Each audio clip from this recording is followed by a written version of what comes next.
એક પિતાએ તેના દીકરાને ખૂબ સારી રીતે ભણાવ્યો ગણાવ્યો અને તેની બધી જ ઈચ્છાઓ પૂર્ણ કરી.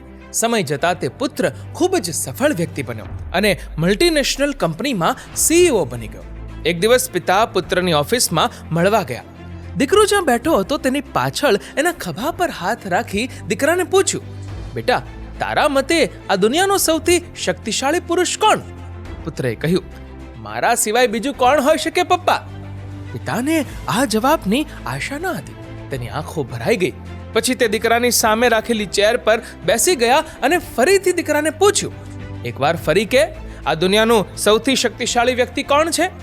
પુત્રએ આ વખતે કહ્યું, પપ્પા, આ દુનિયાનો સૌથી શક્તિશાળી વ્યક્તિ બીજું કોઈ નહીં પરંતુ તમે છો. પિતાએ કહ્યું, પણ બેટા, હમણાં તો તું તારી જાતને આ દુનિયાની સૌથી શક્તિશાળી વ્યક્તિ કહેતો હતો, હવે મને કેમ કહે છે? ત્યારે દીકરાએ સરસ જવાબ આપ્યો, અરે મારા વાલા પપ્પા, એ સમયે તમારો હાથ મારા ખભા પર હતો અને જે દીકરાના ખભા પર પિતાનો હાથ હોય ને એ વિશ્વનો સૌથી શક્તિશાળી વ્યક્તિ ગણાય. મિત્રો, તમારો આ વિડીયો વિશે શું કહેવું છે? કમેન્ટ કરજો અને વિડીયો ગમ્યો હોય તો લાઈક કરજો અને શેર પણ